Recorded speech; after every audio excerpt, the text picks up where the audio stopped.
Welcome to the Luxury Rental Blueprint Podcast, your ultimate guide to creating stunning vacation and corporate rental spaces. Join us as we unveil the secrets to boosting revenue and elevating guest experiences through high-quality design and luxurious amenities. Whether you're a seasoned property investor or just starting out, on this podcast, we aim to provide you with the tools and insights you need to build your own five-star rental empire. Hi, welcome to the Luxury Rental Blueprint Podcast. I'm excited to share today's guest with you today. Today we have Sarah from the Carwells. We would have loved to have Emily, but unfortunately her little guy is under the weather. But we are super excited to have Sarah here. Sarah and Emily have been working together for several years now, and they are investors, they're Airbnb coaches and mentors, and they are just filled with so much knowledge. They're very well known for having their properties in Michigan. So they've got those lake houses down, to the T. So I'm super excited to share all of the things or learn all of the things that are, have to do with the Michigan market. So Sarah, thank you for being here. Thank you for having me. I'm so excited to come on and chat. Yeah, absolutely. Why don't you share with us a little bit about, I'm super curious how you and Emily got together, how you met, how you formed the Carwells, and then just in general, how you came into this world of STRs and Airbnb. Emily and I, people all the time think that Emily and I are sisters, and we are not. We are longtime best friends. We went to middle school, high school together. We lived together in college, and then we moved across the country together. And so when it came time to starting a business, we kind of fell into it because we both were in unfortunate situations due to COVID. And so she was freshly graduated with her master's, couldn't get a job. And I had just launched my first 4 arbitrage units, and there was no one staying in any of the 4 arbitrage units because they were in downtown Dallas. And so at that point in time, we just were really trying to figure out, where is the silver lining to the crazy circumstance that everyone is in currently. And so at that point, we had started offering design services as Carwell Design at that point in time for investors who were moving forward on projects even through COVID. And through that experience, we just, learned a lot about Airbnb, and every single time we would work with an investor, Emily and I just kept saying, you know what, I think we can do this better. Like they're missing the mark still on a lot of fronts. And so that's just spiraled us into investing in our own projects and raising private money and teaching other people how to do it. And so it's just been a whirlwind of the last 5 years, but we have had a blast. I love that. That's so cool. I will say sometimes it's hard to be in business with family or friends, but you guys make it seem like so easy. It just seems like you guys get along so well, and you have, like a good balance. It seems that way. Yeah. Well, and we had been partners per se in a lot of capacities throughout our lives. Like we had been teammates on sporting events, and we had been roommates and had lived together for years and had packed up our entire lives and started completely fresh together. And so we are true polar opposites. Like we just do not cross over into each other's lanes whatsoever. And so outside of us just being really great friends, from a business perspective as well, we're never stepping on each other's toes, because everything that I hate doing, she loves doing, and everything that I love doing, she hates doing. So it really works perfect. That's awesome. I love that. It's like a yin and a yang. Yeah. Oh my gosh. Well, I love that so much. So your first units that you had were in Dallas? Yeah, Emily and I moved to Texas right after I had graduated college, and we just moved down there because we were kind of sick of winter, and I had Googled what state paid interior designers the most, and it was Texas. And so I had some student loan debt to get rid of at that point in time. And so, yeah, we lived down there for 7 years, and that's really where we started understanding Airbnb with those little tiny 1-bed, 1-bath arbitrage units. And now what does your portfolio look like? So now we still have a couple of those arbitrage units in Texas, but Emily and I were born and raised in Michigan, and Michigan home prices are quite a bit less expensive than most of the rest of the country. And what we kept seeing is that, we were working with investors from a design perspective all over the US in markets like Scottsdale or Austin or Orlando or Gatlinburg or all of these really big overly saturated markets. But Michigan just didn't have anything that was cool. Michigan just didn't have anything that was exciting for us as avid travelers that we wanted to stay at. And so we knew in being from Michigan that in the summer, everybody wants to be on the water, everybody wants to be, on a lake somewhere. And even in the winter, we knew that if we, catered to winter focused amenities, that we still probably could keep that travel up to pay those expenses. And so, and I had, at that point in time, my dad was a building trades instructor for 30 years at a college, and he was retiring. And so I also knew that he was going to have a lot of free time and a lot of the skill set that I needed to learn. And so we decided to move back up to Michigan and start investing in Michigan because we just understood that market the best and we had the most resources already available to us in Michigan. So we came back and we've been investing here for the last 4 years. That's awesome. Are there a lot of different pockets within like that Michigan market where people tend to invest more often than others? Definitely. Yeah.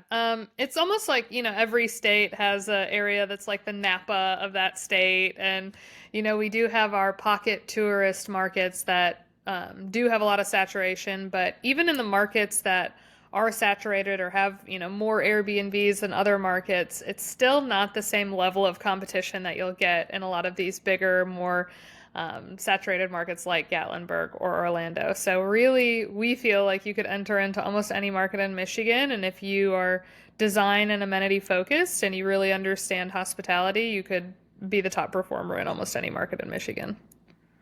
That's interesting. I mean, that so we've had people on before that are, really kind of experts in maybe things like we had Patrick come on for Joshua Tree. We've had Stephanie come in to talk about Indianapolis. We have people coming in to talk about Gatlinburg, but those are very saturated. Well, I should say, and maybe Indianapolis is not that saturated, but for the majority of the ones that we've talked about so far, the markets are very saturated. So it's really all about how do you stand out? So for you guys, because this wasn't a saturated market, I mean, how did you determine what was worth putting money into in terms of the design and amenities versus what is like, hey, this is kind of not necessary. We're going to add all this extra money and not really see a return on it. Yeah, that's such a good question. Our philosophy around this has been that, we enter into markets where there's not a ton of available data, right? Because there's a bunch of subpar competitors. And so it is really, really hard to gauge where you should be putting your money because you'll enter into a market and there will be 20 Airbnbs and none of them have a hot tub and none of them have a sauna. And so you can't really understand what the ROI is going to be on some of these amenities. And so all we are doing is we're paying attention to the Joshua Trees and the Scottsdales of the world and we're saying, okay, what are the top performers there doing? And we're not going as extreme as some of these Scottsdale properties that have like the insane built out backyards, but you can You mean you're understand. not putting a lazy river in the backyard in Michigan when there's a lake right there? Believe it or not, we do draw the line there. But in our experimenting with that, it's just a risk we were willing to take on. We were like, look, we can see that all of these other markets that have, 100 properties with hot tubs and 100 properties without, you can gauge the difference between the ones that do have one and the ones that don't and what that revenue difference was. And the same rules apply here. It's not that it is any different than anywhere else. Travelers want similar things regardless of where they're going. And so it was just us being willing to take on the risk of knowing that we weren't going to have that really clear cut end result from the comps before we invested the money into some of those amenities. And every single time we've taken those risks, it's paid off tenfold. So we're continuing to roll with that. I love that. What's your favorite amenity that you guys have put into one of your properties? Ooh. Honestly, I would say last year, we started partnering on some projects in upstate New York with our friends Maddie and Skylar, because the regulation in Michigan was just going through a big shift because the state decided not to regulate it at the state level, and so all of the counties and townships were starting to develop their own regulations, so we shifted markets last year to just let that all settle down. And in one of those properties, we decided to add a sauna, and we decided instead of going with the standard sauna, the barrel sauna that everybody else has in their B&Bs, we decided to pay double for a custom built sauna. And we've watched that property now that's been running for about 5 or 6 months outperform any property that we have ever put together before. And so I just think that there's something to be said about creating something that people haven't seen before. So it's less about like, do you have a sauna or do you not have a sauna? It's do you have a sauna that somebody's never seen before? So they feel like this is, really exclusive. And so really we're focusing on that going forward is how do we do something that people have never seen before? Because in the Airbnb space, it's a ton of rinse and repeat.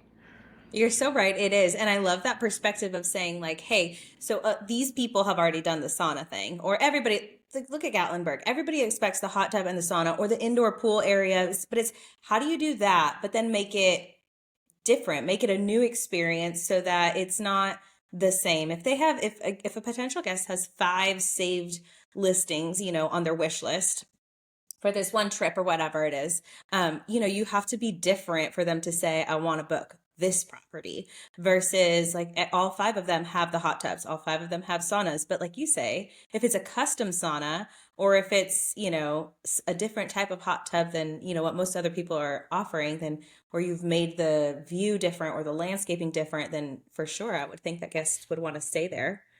Yeah. That sounds like a Yeah. fun one. I can't wait to see that one.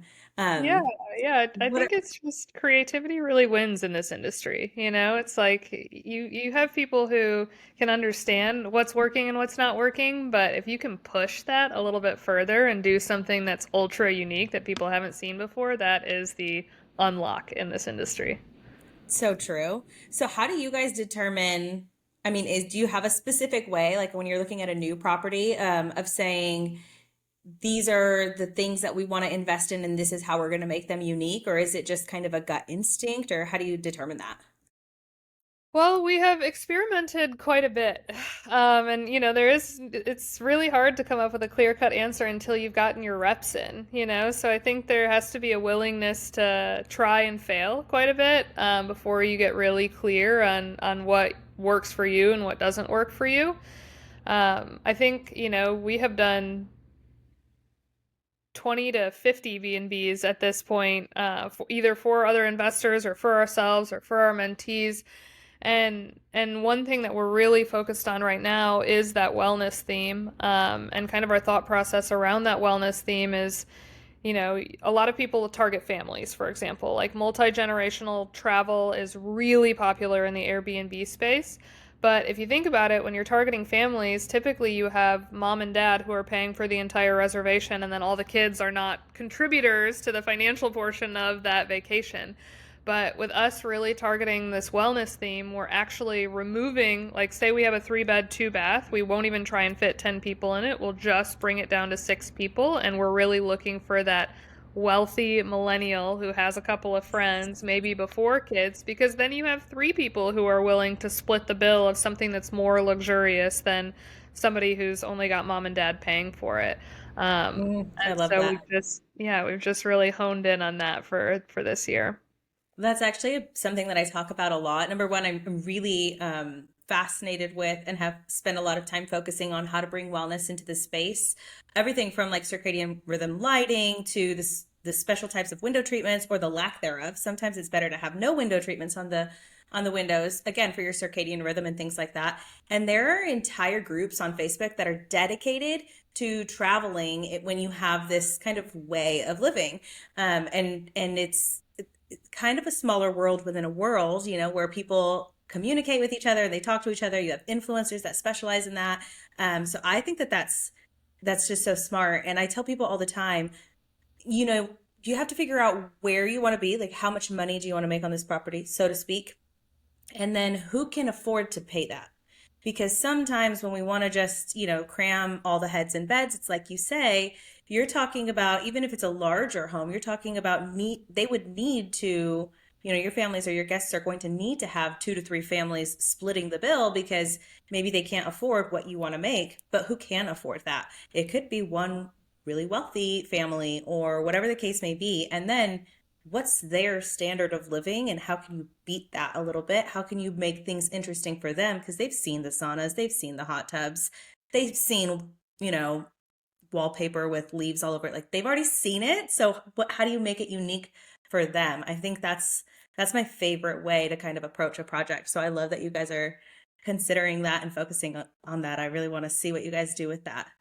Thank you. Yeah, we're super excited with that style of B&B. It's also our favorite style of B&B to travel in as well. So it's like the B&Bs that we've done in the past that have been very family focused. Like I don't have kids, right? So prepping a B&B for a family who's going to be traveling with kids, like the end result from me is not going to be as good as someone who intimately understands what mom needs with young kids or what dad needs with Yeah. young kids. But when we're talking wellness and, millennial couples who are maybe pre-kids, that we can do all day long. And so it just makes it a whole lot easier for the end result to be even stronger when you really understand the clientele that you're I ultimately love that. targeting. So are you specifically looking for properties then that are like near nature and things like that? Or can you make a city property work for, this type of avatar? I mean, surely at some point they're going to, travel to some, more populated cities and things like that. How do you bring that wellness space in when there's not wellness in the atmosphere? I mean, to be honest, we really don't. We push out of the cities for the most part. That's been our bread and butter is just being willing to take the risk on the markets that nobody else is willing to take the risk on because of the lack of data. So we have almost gone in the opposite direction of everyone else who really wants that security and spending over six figures on this investment. And I get it. I get why people push towards the cities and I get why they want ample data.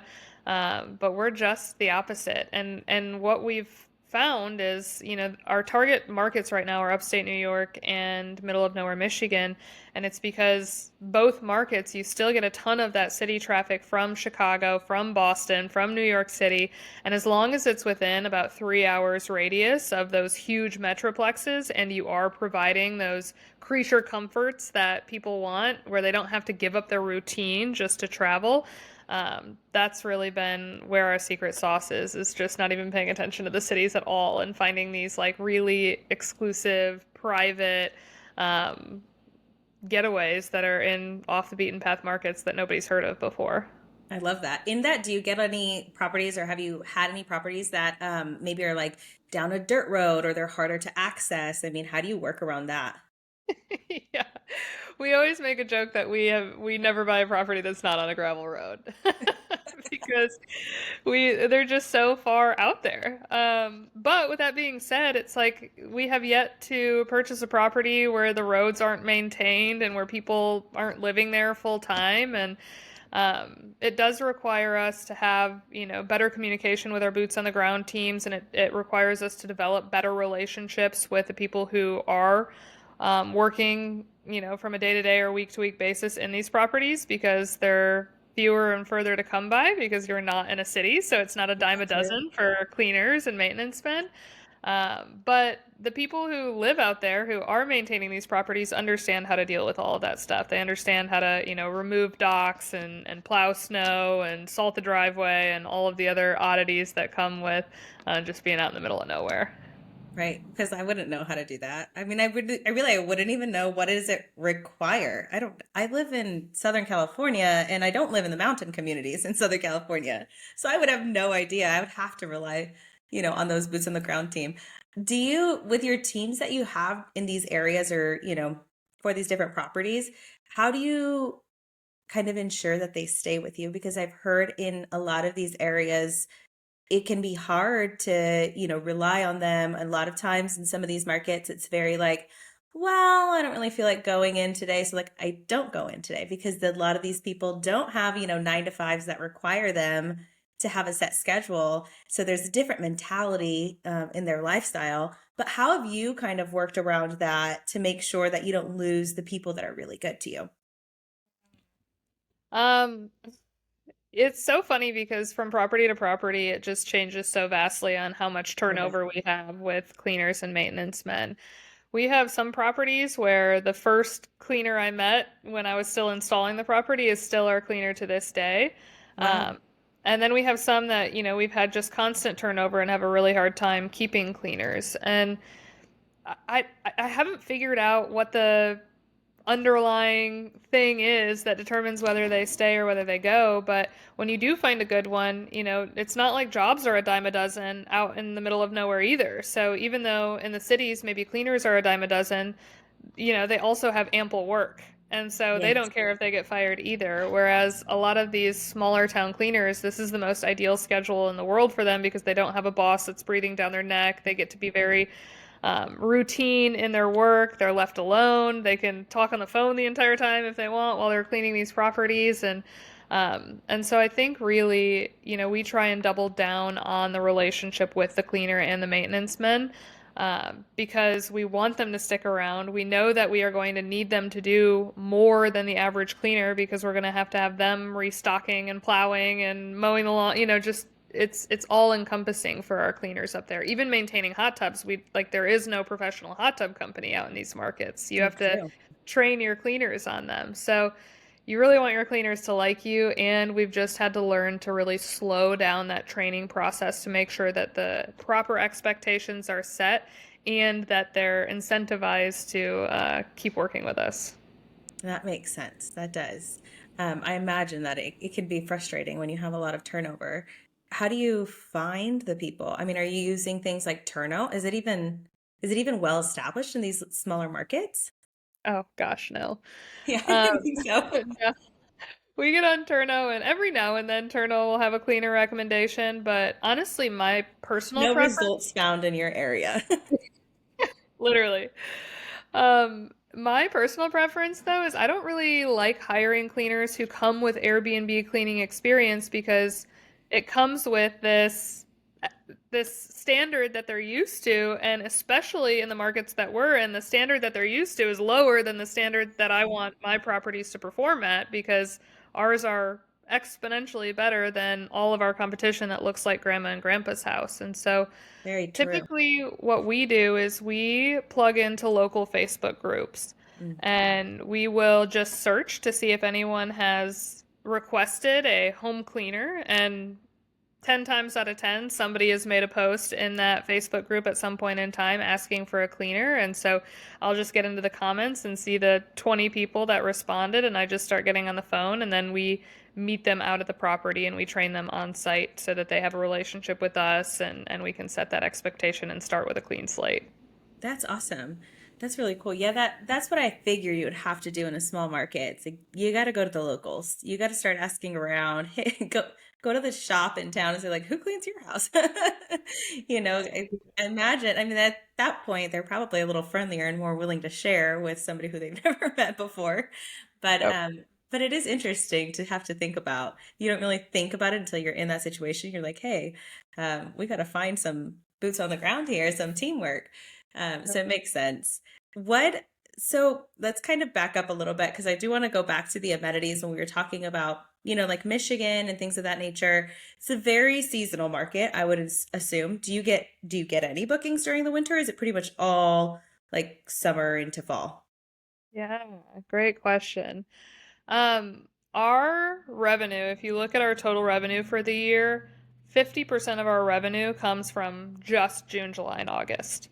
Mm, So those 3 months, it's all hands on deck. No mistakes can be made. It needs to be flawless. We're not canceling anyone because that's it. Those 3 months are so important.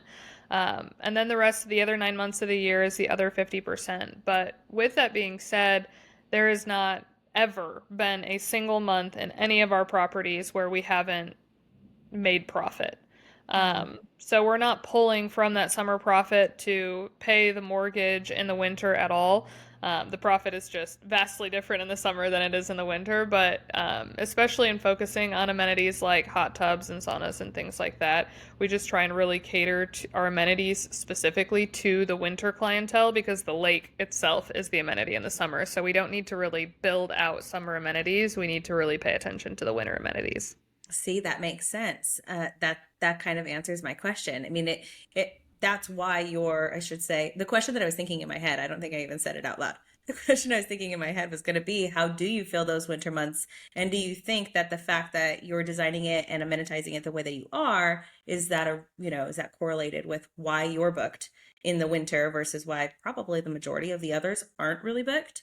I imagine the demand would be a lot lower. So then your competition goes up a little bit. But basically what you're saying is you're not really in competition with anybody that's in the market because you are looking for those markets where you know that the product that you're providing is just far above the rest. So you are the only one of that caliber, essentially, correct? Yeah, and pricing and understanding how to price appropriately when you have a super seasonal market like ours is crucial. Because, for example, one of our properties in the summer, it'll go for over $2,000 a night, and then in the winter, we rent it for $200 a night. And so, what we do is in the summer, we just let that price surge. Like we do not put a cap on the price. If it is high competition, we're talking 4th of July, Memorial Day weekend, Labor Day weekend, like those times, you can't get a lake house in Michigan 6 months out because everybody is planning their summer vacations in the winter, and so our summers book up very quickly. But in the winter, we come for all of our competition. Like whatever our competition is priced at, we're going to match their prices, and then our product is so much better that we just scoop up 100% of the traffic that's coming to that area. So we are, really trying to push the limit on how much we can charge a night in the summer, and then we are really trying to push the limit on just scooping up 100% of the occupancy in the winter. Gotcha, gotcha. That's interesting. So does that that's part of your plan moving into the property, or once you've acquired the property and you start like figuring out design. And my thing is always at that time you really got to figure out where you're going to allocate the budget or how you're allocating the budget. So I would assume that if you're in these types of markets, like that's the big thing. Is it more so outdoor spaces, or do you do like inside spaces that have these amenities, or how does that work typically? Transform your real estate investment with Mumford Designs, the boutique interior design firm specializing in short-term and medium-term rental properties. Our data-driven approach ensures your property not only stands out, but consistently delivers 5-star guest experiences. We blend style with strategy, crafting spaces that optimize guest satisfaction and drive top revenue year after year. Our services go beyond aesthetics to provide a full-spectrum solution tailored to real estate investors. We offer a property audit that delivers detailed market research, helping to identify design and amenity opportunities within your market. We also create guest avatar profiles to anticipate guests' needs, driving both design decisions and marketing strategies. From full-service design, sourcing, purchasing, and delivery coordination, to installation and staging, we handle every detail, so investors can sit back and enjoy the results. For more in-depth projects, we also offer construction management, ensuring your design vision is realized with precision. With Mumford Designs, you can trust that your property will exceed guest expectations and boost your revenue potential without you having to lift a finger. Book your discovery call at the link in this episode's show notes to get started. Elevate your investment with Mumford Designs, where smart design meets lasting results. I mean, as far as amenities go, we are non-negotiable about the hot tub, right? Like in Michigan, anytime you look at a property with a hot tub or without a hot tub, the property with a hot tub is at minimum making $10,000 more a year. And so you make your money back on a hot tub in year one. Like we could have to buy a new hot tub every single year and it would still make sense to have a hot tub. But when it comes to the rest of the money and where you're looking to allocate it, we will see people put in like pickleball courts and outdoor volleyball courts and I don't know, just like crazy water amenities like water trampolines and things like that, as opposed to thinking through, okay, is there a space that I could add a theater room inside? Or is there a way that I can add a fireplace inside? Or is there a way to add a speakeasy inside? Or just indoor amenities in general? Or like, is there a garage that I convert into a game room? And that's where I think where a lot of Michigan people specifically go wrong is when you are thinking about allocating that budget, they are like, okay, summer's our big season. We got to make sure we knock it out of the park in summer. But with you being on a lake, you're going to knock it out of the park. Like you will be 100% occupied in the summer just by having lakefront property. You don't have to double and triple down on that season alone because you're going to get booked out no matter what. You have to pay attention to the winter and really cater to, what's going to be an advantage in the summer, but people are still going to want to come in the winter and use that amenity. I'm glad that you broke it down that way because that's where I think when you talk about amenities in a property, I think most people start thinking pool, hot tub, like you say, sauna, all of the fire pit, maybe even an outdoor kitchen, but like all of these things are outdoor amenities, and you can put amenities inside your house and make things super unique. Most places probably don't have a movie theater. It doesn't make sense to take one of your five bedrooms and turn it into a movie theater instead of making it a fifth bedroom. Um, those are the things that I really love, that's such a strategic part of this kind of game, if you will. And so I really love that you brought that up. And I love the idea of speakeasies. I think it's going to become more and more popular. But yeah, I mean, the game room, people know game rooms, that part, yes. But I mean, just think outside the box and give them something that they haven't had before. And I love the idea of, I mean, I can just see that you're outside all day. It's Michigan, it's winter, it's cold, you're playing in the snow. But when you come inside, what do you want to do? You want to curl up and watch a movie or whatever the case may be. So I really love that. Have you done any houses in that market specifically that are specific to maybe like not bachelorettes per se, but just like a girls' trip or a guys' trip, or do you keep them kind of all family friendly? Have you done anything that's unique like that? Yeah, we have one property right now. It's currently not on the market, not on Airbnb because regulation has been a nightmare for it. But um, hopefully it'll become an Airbnb again soon. Hopefully in the next month or so we'll get it back up and running with the city. But that property we purchased and it was not a lake house. It was just a really unique giant property that otherwise was going to rot. It just didn't make sense as a residential home either. And I just saw it as the perfect B&B for weddings, for bachelorette parties, bachelor parties. Just it holds 16 people. It's massive. With that being said, I mean, we exceeded all expectations from a revenue perspective on that property, which was a great sign to see that, like, okay, even though, data didn't support this purchase, we created something unique and special for Michigan, and we saw an even better result than we had anticipated. With that being said, running a big property is so much harder than running a 3-bed, 2-bath or a 4-bed, 2-bath. And the expenses on that property to keep the backyard maintained, keep the pool maintained, keep a 4,000 square foot house cleaned properly and stocked properly. At the end of the day, with the expenses, it barely profited more than our lake houses do that are exponentially easier to run. And so now moving forward, I know that some people's niche is these big mega properties, but that is never going to be my niche. Like, I will not do another big property. I don't want that big of an operation. I don't want that much room for error. I don't want that high of expenses.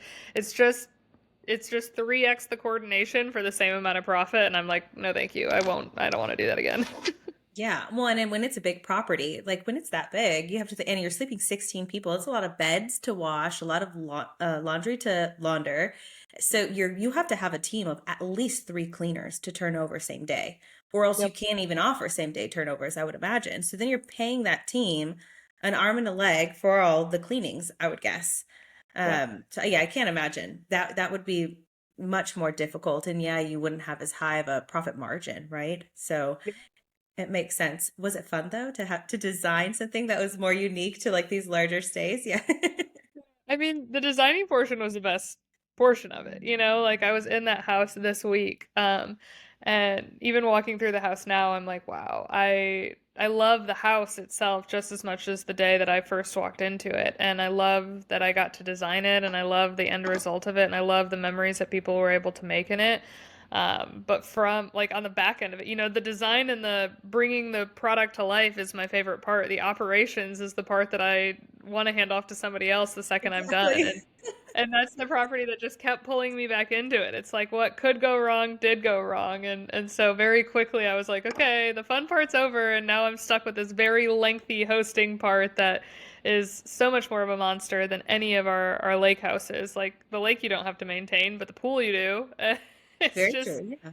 it was so much harder on the back end. So it took away that high of designing something, that was beautiful very quickly, and just bulldozing me with crazy operations.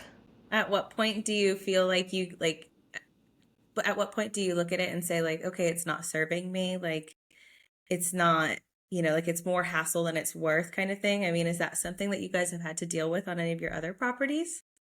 Yeah, definitely. I think we're at a point, and you see a lot of B&B hosts go through this natural progression of leaving residential and pushing into commercial and Mhm. starting to purchase hotels and starting to do micro resorts.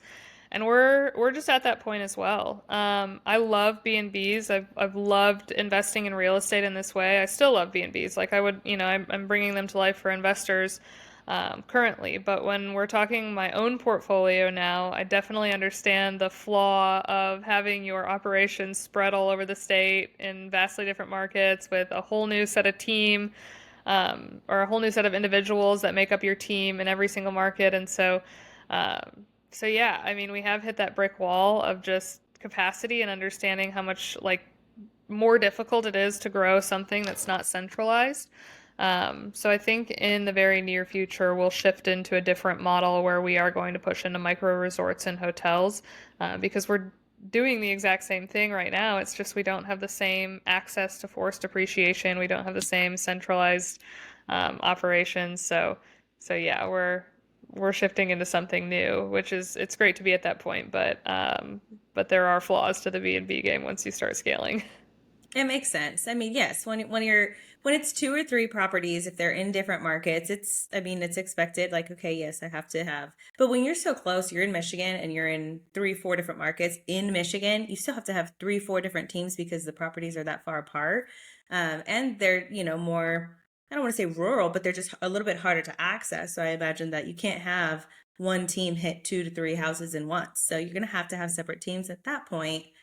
You've hit this many units, you're like, it just makes sense to put all the doors in one building, have one team that takes care of everything, and then just pay them well and take care of them so that they really take care of the property. It does, it makes more sense. It sounds so much easier. Yeah. Yeah, and I mean, when we first started, we needed something to start cash flowing quickly because we didn't have a ton of cash flow coming in elsewhere. I had left my 9 to 5, and so taking on a big project where it had multiple doors in one location and looking at hotels or micro resorts, I mean, the permitting and the renovations and the closing on those deals, all in, it takes you a year, year and a half, maybe 2 years to get something like that up and running. Yeah. Whereas buying a piece of residential real estate, renovating it, and putting it online, it can take people 2 months to do.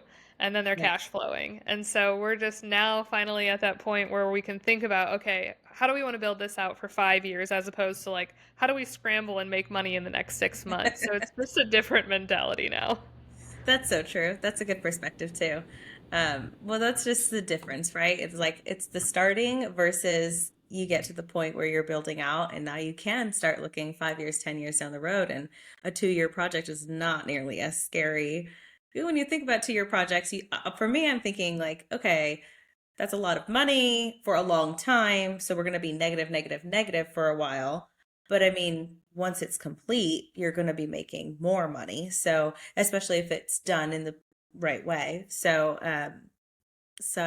I can see where that would be hard when you're just starting out. I could see where it would be hard even if you have three, four, five properties. Because I've had clients who have, five, even six properties, and they're still working their W-2.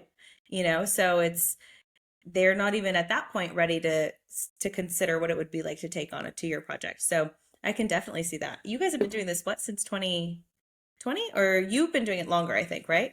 Yeah, we started our first Airbnb arbitrage property in 2019. So we've been at it for it was the end of 2019. So we've been at it for 5.5 years. That's still pretty quick to be able to scale to the point that you have had the experience that you have, and now considering moving into more of that commercial aspect. I mean, that's still really great. Yeah, thank you. I'm so excited. I just see people who have already jumped from residential real estate into commercial, and I see the product that they're offering, and I feel the same way about it that I did when we first got into Airbnb. It's like you see some people really excelling at it, but it's so few and far between right now.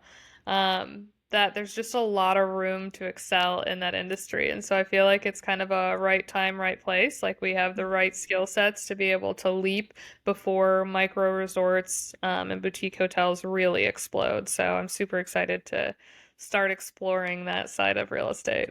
Yeah, that sounds like fun. Are you going to bring, I feel like from what I've seen, a lot of your properties, you're not afraid to go moody in your properties. So many people are like, it's the same. It's all white walls and the light colored floors. And then it's, and it's lots of gray and white bedding everywhere and all the things, which I understand why sometimes you need to do that because it's just easier to maintain sometimes. It's easier to just be like, same white paint goes on everything, same white sheets on every bed. Let's make all the beds the same size. Like, I get that. But from what I've seen, you guys bring in a much more kind of curated. Sometimes, like I say, it could be very moody. I think you've had rooms that are, really dark and people are afraid to go that route. Will you bring that into what you'll do with, larger projects like micro resorts, things like that? That's Yes. awesome. A million times yes. I don't know why, still to this day, I get nervous about color drenching a room a dark color. But it's like when I get on Pinterest and I start looking at inspiration for any of our properties, I always gravitate towards the dark, moody spaces. And especially when you're scrolling on Airbnb, you can tell, I mean, one, people don't want to spend a ton of money on their properties. Like you can see that that's still the narrative that people are struggling with. And so paint is a really easy way to lower your costs and just keep it the color that it is when you purchase it. And I was analyzing a deal the other day in Florida for one of our mentees, and we were looking, and there was like 5,000 properties in this market. And I just scrolled for days, and everything was painted white. Every single property was painted white. And I was like, man, we've just seen it. It's just, again, goes back to that mentality of you want to offer people something that lights them up that they haven't seen before, that they sparks their curiosity. And when you're thinking about designing your primary residence where you're living all day, every day, maybe it doesn't make sense to have a solid black room where the ceilings and walls are all black. But for 2 or 3 days in your vacation rental, like, yeah, you might be interested in experiencing something different. And so I Yeah. think it's just the perfect place to do bold choices like that aren't perfect for your regular residential home, but are absolutely perfect for Airbnb. And it makes you stand out on Airbnb when everybody's, scrolling through the million white walls and all of a sudden they see this really saturated design that's full of color and they're like, wait a minute, this is different. Yeah, especially when it's vacation. I mean, for me personally, I prefer to stay in places where I feel inspired or where there's, just more visual interest and things like that. I mean, I would 100% I would pick something that's like every room is colored a different color before I would probably want to stay in the all white space because the all white, to me, it feels so clinical and just not not interesting. So anyway, all that to say, I do love the style that you guys are able to bring to your B&Bs, and I'm excited to see what that looks like, even like on a larger scale or a different scale, because there's so many different ways that you could go with it. What would you say? Would you say you have like a specific style that you or like a term that you're coining for what your style is? Ooh, I Have you thought about it? don't.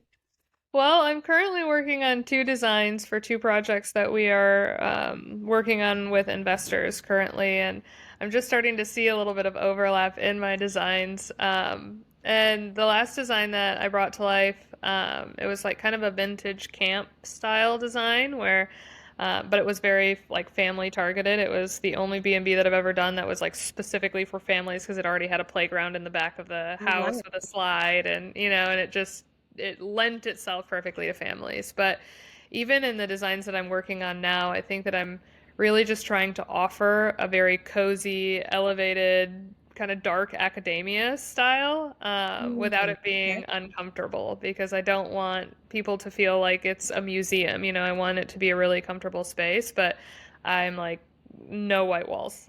Like don't let there be a single white wall in the house. Make sure that everything is rich and saturated and cozy. So, but I don't know if I have a coined, design aesthetics specifically. I just really enjoy having complete creative freedom over the design where I don't have to negotiate on how the end result turns out. I just want that to be 100%, I get to make every decision exactly how I want it to look. I love that. I totally get it. I totally get it. Yep. I love. So, I wanted to ask you this, and we're kind of running out of time, but there's a few things that I really wanted to ask you.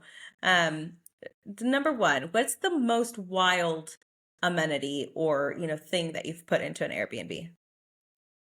Ooh, most wild amenity. In the B&B that currently is not operating, that was the Bachelor and Bachelorette theme B&B. In the garage of that B&B, there were two like shop spaces, I guess you could say. They were just storage rooms, not really usable. Just had, not finished out walls, just weren't nobody had done anything with them up until that point. And so what we ended up doing, in the same thought process of really wanting to target a winter clientele that would still come to the property and to try and keep all of the noise in the house instead of out in the backyard with the pool and the hot tub, is we converted both of those rooms. We combined them into one room, and we closed up one of the doors, just left the one door open, and then we made it a bookshelf. And so it turned into a speakeasy where it looked like just a garage shelf in the garage, and then you could all of a sudden move it, and it opened up to this big theater slash game room, with like a microwave and a little mini fridge down there and whatnot, so people could throw birthday parties or whatever they wanted in that room. And so I think that one is the probably the most unique amenity that we've outfitted in a B&B. That sounds like fun. Would you say that's your favorite, or do you have a different favorite that you've done out of all the properties that you've worked on? I think my favorite property to date. Ooh, ooh, that's hard. I have such an emotional attachment to so many of them. I think the most unique one that we've done, though, that maybe isn't my favorite, but was one that just like scratched a different creative itch, was a few years ago we purchased a converted school bus. And we lived in that converted school bus for a couple of months, and then when we brought it back up to Michigan, we bought it in Texas, and it was very beachy, like it was teal and peach and tan, and so we converted that bus into something much more woodsy, much more our style, Hmm. where I painted the entire interior black and made the cabinets green, and we parked it at a campground, and we arbitraged a camp spot, and we just made the difference between what it cost for the camp spot and what we paid to rent it out. But that thing rented out all summer long, every single summer, and we just recently sold it for quite a profit. We sold Oh, it for nearly wow. double what we bought it for, but that was a really fun project. That sounds pretty cool. That sounds fun. Yeah. Okay, so those are the two big things that I wanted to ask you. But beyond that, the last thing that I wanted to ask you is for people who are looking to get into, let's not even call it Michigan specifically, but just in general, these smaller markets that are, that have a little bit less competition, what would you say is the first thing that they need to focus on when they're considering, setting up their property, designing it, amenitizing it, allocating the budget? Like, what's the first thing they need to focus on? They need to know how to underwrite a deal and read between the lines of best case and worst case scenario. There, I have watched several people watch us online having success in these middle of nowhere markets who will go out and they will buy a $750,000 to $1 million lake house and be like, oh, well, Sarah's making great money on her lake houses. I'm just going to buy a really nice one and we'll have the same result. It doesn't work. There is a cap on how much you can make out in these middle of nowhere markets, and we are buying properties that are $300 to $400,000. And so if the numbers don't pencil at the beginning, for example, the markets that we enter into, AirDNA will project that it will make $50,000. And we want to make sure that, okay, let's say it does make $50,000, even though we know that it's not going to make $50,000. Are we at least in the green? Like, is the mortgage paid? Can we afford the utilities? Like, are we at least breaking even with what the competition is making currently? And if the answer is yes, then we know that there is a ton of upside potential with outfitting it, with the appropriate amenities and quality design and good photography. And we just know that, we're not going to be clear on what that margin is going to be, how much profit we're going to see, but we know that at a very minimum, even if we screwed up on every single corner, we would at least be breaking even on that investment. And so, for example, with our first property that we purchased in Michigan, it did project that it was going to make, in the best case scenario, $65,000, and that property makes us $150K every single year. And so That's wild. yeah, That's more than double. It's almost triple. yeah, it's almost triple. So we just don't know, how high it's going to go, how much money we can make on it, and that's why we choose to pour a lot of money into these B&Bs, but again, we're buying right. We're not buying this turnkey beautiful $750,000 lake house. We're buying this $300,000 lake house that looks like grandma and grandpa's house that really needs a lot of love, and we're doing a big overhaul on it to bring it up to standard while also having that really low mortgage. That makes sense. That makes sense. And what I'm hearing too is, like you said earlier, I lost my train of thought. You were saying though that it's all about, you have to, sometimes you're moving into these markets where you don't know what the potential is because the comps aren't there. You have nothing to compare the caliber of what you're about to put out. So you really have no idea where it's going to go. But what I'm hearing you say is, at the bare minimum, you need to know that it's going to compete at the level that the other competitors are providing, that it's going to, basically put you in the green, and you're going to, at least, like you say, break even, make a little bit of money. And then from there, that's where your gap comes in. You don't ever want to be like, yeah, I think I can make some good money when I fully design it. But like, if I don't fully design it, then it might not make me money. Right. So that makes 100% sense. I hope people will really sit in that and absorb it. Like, let's say it again, like, it needs to at least put you in the green and break even at the competitive level that the rest of the market is currently at. But then when you come in and you add a bunch of really good amenities and you really focus on a specific clientele, and then you design it, and you photograph it, and you market it really well, then that's where the gap comes in. And yes, you might not know where the ceiling is, but we do know that it's going to be profitable. Make sure you know that it's going to be profitable before you get into it. Because I have also, unfortunately, seen those situations where it's, but these people can make it work here. So like, I'm just going to go get this really expensive house. I feel like that's like Palm Springs.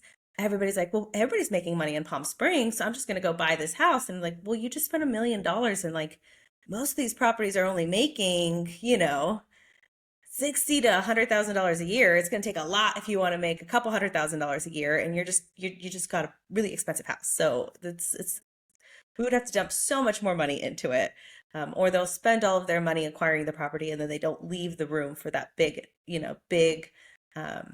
renovation or things like that. And even if you buy a turnkey property, in order to stand out in the market, you might still need a big renovation on top of that turnkey property. And so again, just factor that in, because that's probably the biggest gem, I think, out of everything we've talked about. I mean, the design is super fun, and I love hearing about the different amenities that work in different spaces. You were able to talk to us about really unique amenities like the game rooms, the home theaters, speakeasies, things like that. I mean, game rooms, maybe more people kind of are on board with that now, but it's like you were saying, you have like a combo, like game room, theater with the microwave and a mini fridge and all the things. So it's expanding on that even still. But at the end of the day, you could put all that in there and you could still not make money if you didn't acquire the property correctly, essentially. Yeah, if you don't buy right, you can't out design and out amenity a buy that was wrong to begin with. And we've just seen so many people be in that situation where they're like, man, it's making money, but it's not making enough money to pay the bills. And that's the worst spot that you can be in. You've got a property that's completely renovated that you poured all of your cash into that you're never going to be able to get your cash back out of. So yeah, we just scream it from the mountaintops that if you don't know how to underwrite a deal, it's not that hard to learn how. We can teach people how to do it in 45 minutes. And so it's just not a skill that you can afford not to have honed in on when you get ready to put six figures into a B&B business. Makes sense. Is that something that you walk through with your guys' mentors and your students? So you have this program, right? Why don't you tell us a little bit about what it is that you and Emily are doing with that? Yeah, I mean, Emily and I just, for lack of a better term, ate our shit sandwich for so long without having quality mentorship and without having any guidance. And Airbnb is such an infant industry still that, there's not any formal education on it. And so we got into the mentorship space a couple of years ago just because we couldn't find a community that really aligned with us. It was very much investors who were pushing heads in beds and not wanting to over design, not wanting to over amenitize, and not super focused on hospitality. And, calling Airbnb passive investing, and it just was at that point in time, the community in general just wasn't a community that Emily and I were excited about or really related to. And so finally, we just decided, you know what, like, why don't we try and create that community? Why don't we try and cultivate hosts that are aligned with our vision and our philosophy when it comes to Airbnb? And we had been building on social media out loud for 3 years at that point, and so we had built a little bit of a social media following. And when we started offering that, it brought all of the best people to us. And so now we're just surrounded by really passionate operators, great designers. We've been able to build out our team on the back end of all of our operations with the people that are in our mentorship. And so it's just really cool to be able to offer a community to people that allows you to really get into your genius zone faster and to be able to outsource everything that you're not an expert at to people that sees Airbnb the same way that you do. And so Emily and I have just become really, really passionate about cultivating that community, about teaching people how to do this correctly because we've done it incorrectly over and over again. And so we're just trying to help people avoid the pain that we have felt for the last 5 years in building without quality mentorship, and just allowing people to get to the point that we're at even faster than we got to it. I love that. That's awesome. So share with us where everybody can find you and Emily, how they can get in touch with you, if they have questions about, these smaller markets, but also if they have questions about your coaching program or just the community, like you say, that you're, really starting to curate. Yeah. So you can find us at the Carwells, TheKarwells, on TikTok, on Instagram, on YouTube. You can find us online at thecarwells.space. Our website's got all the information about, we host 2 retreats a year. We host a mentorship. That's a year-long program that you can join where we will teach you top to bottom how to find, operate, outfit, the whole 9 yards on how to run a B&B. And you can take a look at our properties there. And then we also partner with investors who want to make Airbnb investing completely passive as well. So we've got all of our offers on our website. But if you want to get in contact with us directly, just shoot me an Instagram DM. I still personally answer everybody's Instagram DM, so you can find me there. Awesome. Okay. Thank you so much. Thank you for being here. Please tell Emily we missed her, and hopefully we'll catch her next time. Absolutely. Well, thank you so much for having me. This was a blast. Awesome. Thank you.